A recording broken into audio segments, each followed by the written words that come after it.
Hello and welcome to Safe Schools. I'm Andy Howard. And I'm Curtis Graves. Welcome and thank you all for joining us today. Curtis, we got a great show today. We're going to be talking about some brand new stuff, some stuff that's going to make our schools safer. And that's what this whole show is about, is making schools safer. We've got great guests today, and they're going to introduce some things to our audience that I think will be really exciting. So we're going to be talking about advanced technology to make our schools safer. Technology. Sounds great. It's always exciting. All right. Sounds good. We'll be right back. As a student in the Mobile County Public Schools, there are a few things I've come to expect. One is a quality education, and the other is a quality lunch. Not only are our school meals well balanced, meeting all federal nutritional standards, but they also have less fat, fewer calories, and they taste really good. Oh, and I forgot to mention, our school lunches contain whole wheat, grains, fruits, and vegetables to give me the energy and brain power to get me through the day.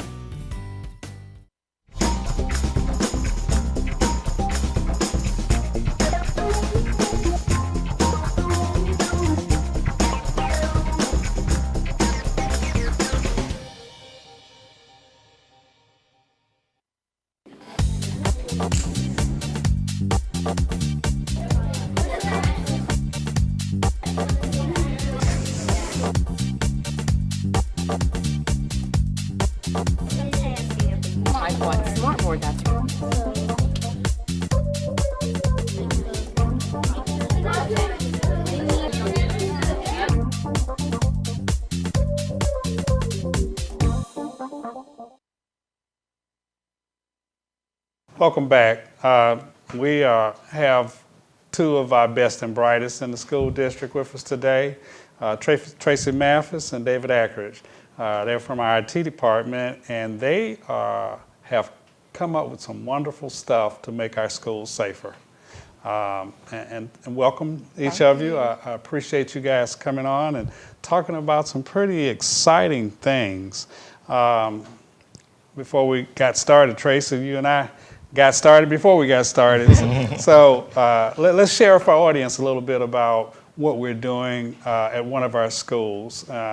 Just kind of an overview, maybe. Okay. We are Davison High School. Okay. Is our pilot, and we are trying to are actually developing technology that security systems through our existing technology that we have in our schools, to use that technology to notify parents, to notify staff, students. We're using various different types of technology, which is one of our newest technologies is the lighting system that is colored to alert for the different types of lockdown procedures that Mobile County currently has. I know that our audience is familiar with us having safety protocols. They know that we have fire drills. They know that we have lockdowns. They know we have, tornado or inclement weather drills. They know that we've probably been doing that since our audience has been in school. Yes. This is different. Right.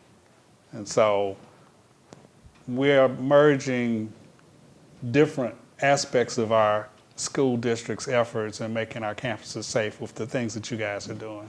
A lot of the problem that we have in the district is, and most every district has, is that security is set in maybe door locks and maybe alarms, maybe intercom systems, all of the different things that they have, but they're operating in silos. They're operating individually. So an emergency or something happens in a school, you have to hit these things and make them all work. You have to do them individually. And they're all separately connected. That's exactly right. And that's where we've seen our problem over the years and where we think we need to help. So what would you say to the person who's probably watching this and saying, why are we spending money on all this stuff to tie in stuff together? You would hope that no one would be thinking that, given the climate that we live in the world. Schools are not immune from the problems that we have in our world. So what would you say, David, to that person? I would say one of the the biggest things is the responsibilities that a principal has in a situation of an emergency. They've got so many things that they have to do when something like this happens, and they have to remember to do all of these things. And it's very important to alert the staff and the students on what to do. Then you've got your community, and then you've got your police department. You know, there's a lot of things that and the one thing that they're trying to do is get to the location of where, you know, the event or something is happening. And the whole time they're doing this, they're trying to remember, oh my gosh, I got to call 911. I've got to alert this person. I've got to make sure that so-and-so's doing this, and they're locking doors or they're opening doors. There's so many things. And with the technology involved, it's basically boils down to a one-touch type of system. If this is a code yellow, then yellow says, the technology says, okay, I need to open the doors, or I need to unlock the doors, I need to turn the lights yellow so that everybody knows to stay in their classes and not to move. And so it's not so much this one individual's trying to protect everybody in their schools through communication, whether it's a radio or whether it's a cell phone. So, I mean, that's one of the biggest things that I see. And you mentioned before that we have the procedures that are in place. You know, you've got the book that you open up, and here's the playlist that we're going to run down the list what we're doing.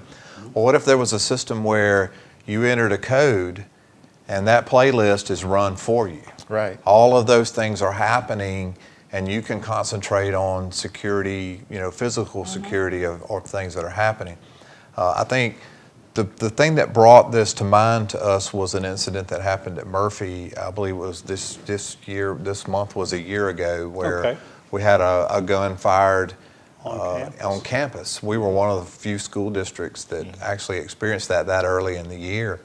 And we witnessed or saw, because Tracy is over telecommunications, we saw what had to happen with the cell phone as the principal was running through the campus chasing these kids. He was, you know, trying to call somebody to lock these doors, and he was trying to tell the front office to do this while he was trying to apprehend the student. And you know, we put our heads together and thought about there has to be a better way with the technology that we have today, that all of those things he was trying to do can be done automatically. There's a simpler, easier way to Right. make people safer with the advances in technology is the idea. I'm hoping.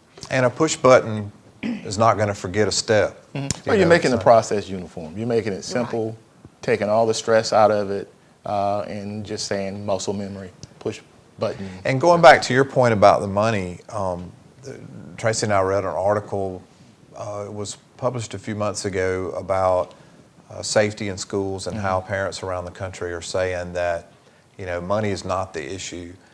Actually, 70% of parents say they would be willing to pay out of their pocket to enhance security at public schools. And that's a pretty big number. I mean, that's a huge number. And some of our coworkers have actually had people say, where can I write a check to help? You know, so it's. I think that most of the parents are going to be on board with what we're trying to do. And I totally agree. You know, when I made that statement earlier, because you always have someone. You always have someone who's going to challenge what's clear and apparent to everyone else. Right. So I think Tracy can talk too about the system utilizing some things that we already have to save costs. So. Yeah, and that was one of the things.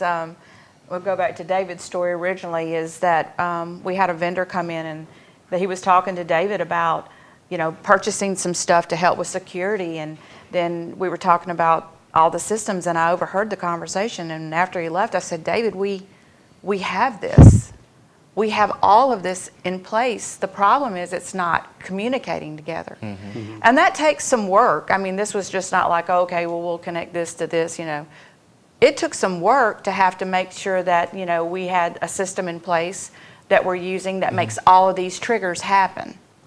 And so once we had that conversation and we started looking at everything that we have. We kind of got excited. Yeah, It's we were like, we can wow, do this. I'm excited, but I want to get a pause for a second. And we're going to come back because this is an exciting conversation. Yes, it is. We'll be right back.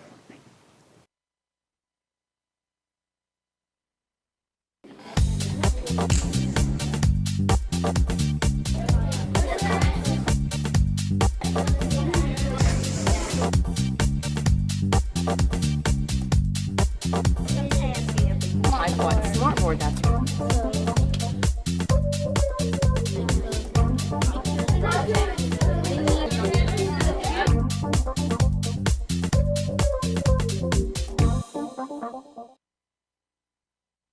As a student in the Mobile County Public Schools, there are a few things I've come to expect. One is a quality education, and the other is a quality lunch. Not only are our school meals well balanced, meeting all federal nutritional standards, but they also have less fat, fewer calories, and they taste really good. Oh, and I forgot to mention, our school lunches contain whole wheat, grains, fruits, and vegetables to give me the energy and brain power to get me through the day.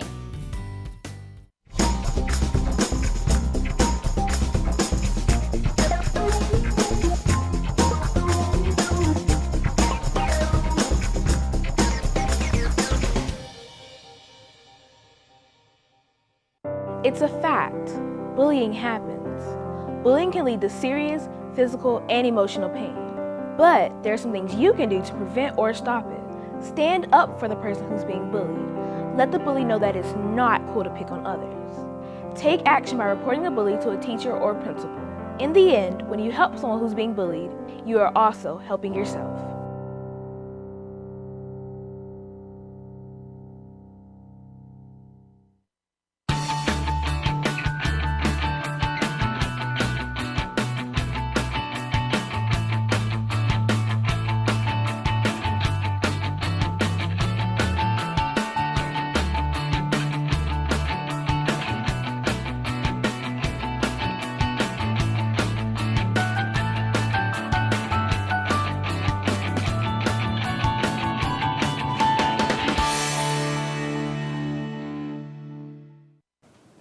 And we're back.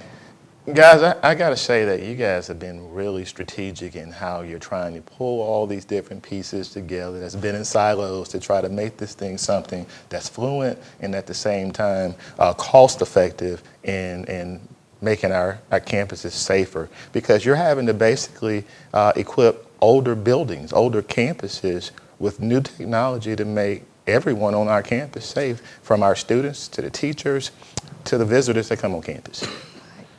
Well, one of the things that when we first started looking at schools was we could have taken a brand new school and put all this equipment in the beginning, you know, if we would have. But what we wanted to show Alabama and the country was that older schools, they have their issues, but it can be done. And by doing what we did at Davison is, you know, we went in there and said, okay, they've got these concrete walls, they've got these low ceilings, they've got all this structural issues, but it didn't keep us from being able to put that technology in there.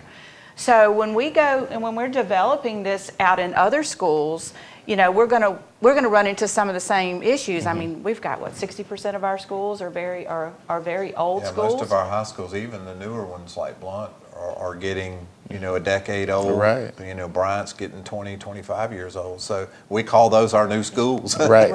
So it's a situation where we don't want people to come back and go, yeah, well, you could put it in a brand new school. So, but what about us? We got one built well. You know, it doesn't get much older than Murphy. It doesn't get much older than some of the schools that we have. And we want it to be that it's utilizing the systems that you have now. They're just not talking. And I want to stress that. I want to continue to stress that, because that's what this is. Tracy's purchased and done a great job of looking ahead at a company that's Informacast, that's our intercom system, and it has the ability digitally over our network to talk to literally any interface that's there. Security cameras, door locks, lights, all of the different things. And it just has to be programmed, and we've already been working on, you know, the procedures for programming that. And it's literally going to be a push button where a principal pushes a button, the lights turn an amber color or an orange color, and immediately staff and students are going to know what needs to be done. You know, we can have calls out to parents telling them the situation. Lighting outside, so if they're outside, they're aware of what's going on inside the building, not to come into the building. You know. And then talking about law enforcement. I mean, the most exciting part of this is that, you know, law enforcement can pull up to the campus and have control of the intercom system and the cameras and all the lights. And we're even going so far as to say, let's allow law enforcement to put a school in lockdown from their patrol car. So let's say across the road, Convenience store gets, yeah, and they're chasing a suspect. I mean, I drove home just a few weeks ago on Cody Road, and I saw armed police officers chasing people through the woods, you know, right there at my house. And so that could be happening at a school. Instead of having to pick up the phone and call the principal, find the principal, tell them to put, literally from the patrol car, they could put the school in lockdown. And see, the things you guys are doing are so impactful. You're creating a blueprint for others right. that have less, and saying you can improve school safety with what you have. You just have to figure out how to utilize the resources that you do have and bring them together to make things work more efficiently. Exactly. So would you say that this is cutting edge in terms of the concepts that you all are employing, the efforts that you're pulling together to make this happen? I mean, where's the rest of the nation as compared to these ideas? So I sat in on I sit on Cisco's planning board, or their advisory board, and so we had a situation the other day where I was able to actually host the call and get the questions talking. Now, we didn't talk about this particular project because we were still kind of being quiet about it. But in talking to schools around the nation, the number one issue was siloed equipment. Equipment that doesn't talk to each other. My door locks don't talk to my cameras don't talk to the intercom system. And I just sat there as I was listening to conversations from California to New York down to Broward County, Florida. It's the issue, it's the same issue everywhere. And Tracy can talk to you a little bit about the lighting. The lighting is where we think it's the cutting edge, and that's, she can tell you a little bit about that. She has that out on bid right now for us to put into Let's talk about the lighting. Tell us about the lighting. The lighting is basically brand new technology, LED. It's LED lighting. It has a chip that's going to be implanted into the actual lighting fixture that allows 256 million colors. Wow. So we can have different types of scenarios, lockdown tests, and basically what happens is, going by the Mobile County Public School System's security standard of red is this, yellow's this, blue's this, green's this, then what we can do is we can tie all of those security procedures to that one color. So you have a teacher in a classroom, and all of a sudden the fixture in her classroom turns yellow. She automatically knows that do not let any students out of my classroom. The bell might ring, but the system can stop the bell. So when you push the yellow button, the bells that should be ringing will not ring. Most of you know, and I've talked to most of the principals, they say that most incidents happen about 2 minutes or so before the bell's going to ring. Because when the bell rings, then you have a massive amount of students around the campus, and then that causes confusion to whatever's going on. But if they can trigger, the bells will not ring. The lighting in the classroom says, hold students by yellow. An audible over the phone comes out and says, hold all students. So if it's red, that means, depending on what red means, we're learning that red could either mean totally evacuate the school, or it could mean total lockdown of the system. Other colors could mean shelter in place. Just to the point of could be, by reducing confusion, we've reduced calamity. Right. That's right. We make people safer because you have less confusion on the part of all concerned And parties. standardization too. One of the things, we have a lot of students that transfer from school to school. So one of the things is trying to understand that you've got, over here at this school, yellow may mean one thing, and over here at this school, it means something totally different. We want to standardize, and so in elementary school, students are learning colors by security. It's the same. That's great. Same across the We're board. going to take a brief break. Great conversation, though, I'm telling you. This is We're really going to good. turn this to color break, and we'll come back. I believe my child's school is probably one of the best ones I could have picked in Mobile. She's in the PACE program. The teachers are phenomenal. The principal, couldn't ask for a better principal. The research that I had done myself, I believe the quality of education in Mobile County Public School System is excellent. For me and my child, I'm going to stick with the public school system. I think it's the way to go.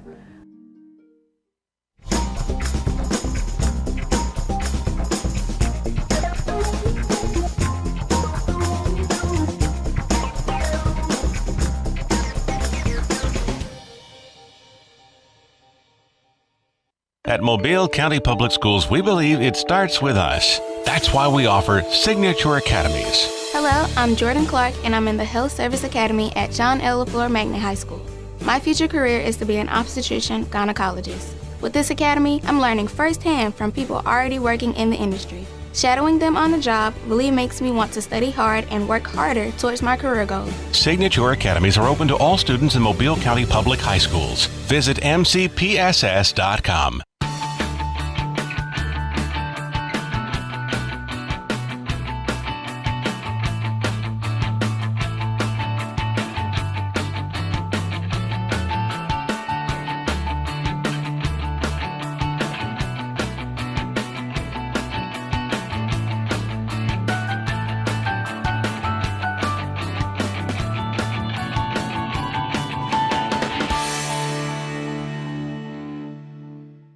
As a student in the Mobile County Public Schools, there are a few things I've come to expect. One is a quality education, and the other is a quality lunch.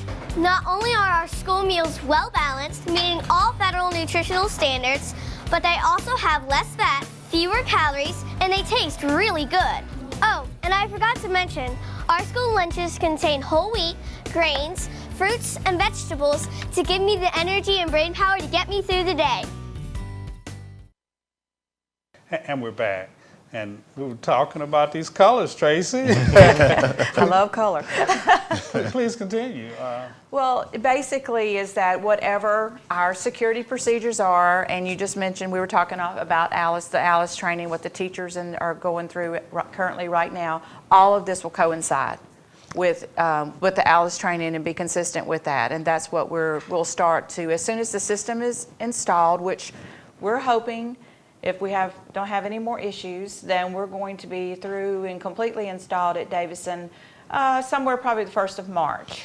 Let's make sure we identify what ALICE stands for for. our audience's sake, we want to make sure that they appreciate that the school district has implemented some new protocol changes recommended, on a national and state level in terms of lockups and lockdowns and armed intruder or intruder events. There's a new protocol that we're using called ALICE.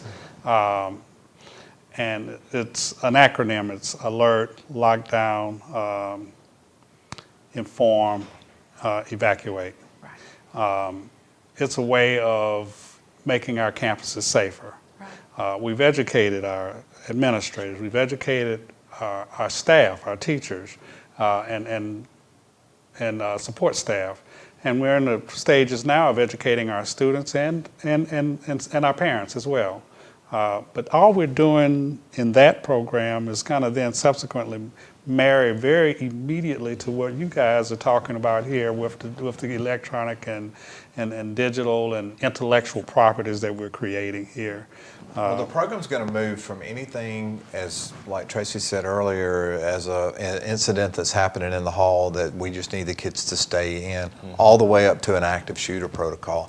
And the system's going to be smart enough to know we're talking about shot detectors being in certain areas of the school where if we're on the east end of the school building wing and there's a shot detected in that hallway, that part of the school needs to lock down and shelter in place while the rest of the school needs to evacuate. And we can color code the schools for different zones. Exactly. So the school would know it's amber on one side and red on the other.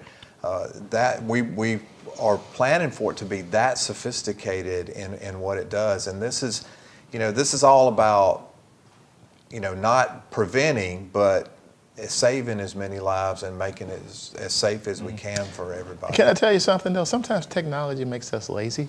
Yeah.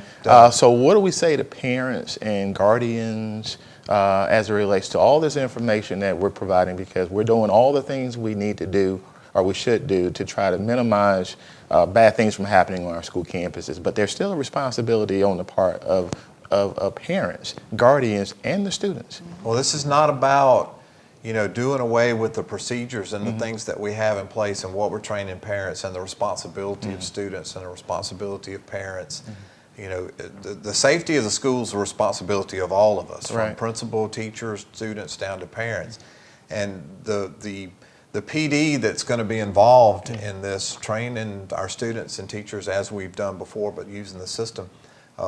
Good common sense and the training and all the things that are part of parenting and part of this is just going to be an enhancement to that. This system here is really built, in our sense, is that there are lots of procedures that principals have to go through. We're trying to lessen that, not to take away from anything else that's Well, being. this is only going to enhance the system Right. if you have students and parents that are feeling responsible for notifying the schools, and the students letting someone know if they feel like there's a threat or if there's something going on. That's only going to enhance the system. So you've got to, before we can start triggering all of these technological advances that can make everybody better and safer, if you see something, say it. something. Right. And that allows everything else to work like we want it That's to exactly right. and make everybody safer. But what I also like about this too, David started off talking about how things were in silos and how we're trying to get things to work together, equipment and stuff that we have. But you guys are also trying to bring people together. Exactly. You're trying to get people to work together. That's exactly And getting them informed, because Right. like I said before, it would be easy for a principal to miss a step.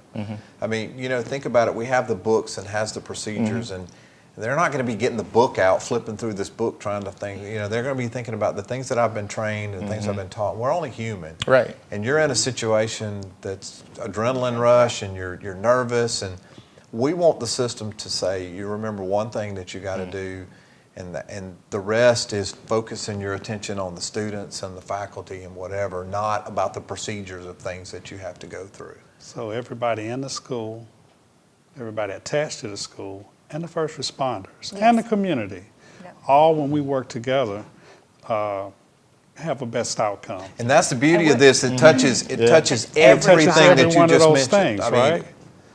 Principal, faculty, staff, first responders, parents. Everybody's involved. And the safety of our first responders too. A lot of times they're going into the building when there's an alarm set off. They don't know where they are. They don't know what's going on in that building.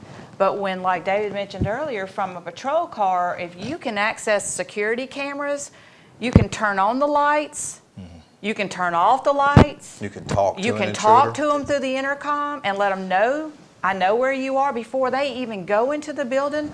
I mean, what a impact of life-saving that has on our first responders. That's outstanding. And as we wrap up, there's never enough time to talk about things like this. But That's why we'll unfortunately, have to have some more shows. That's right. Yeah, but unfortunately, we do have to wrap up. But I want to say this: you guys are doing an outstanding job bringing this stuff together, because this is no little task. It's a huge task. And again, we thank you so much for what you do for the school system and for the city of Mobile and Mobile County.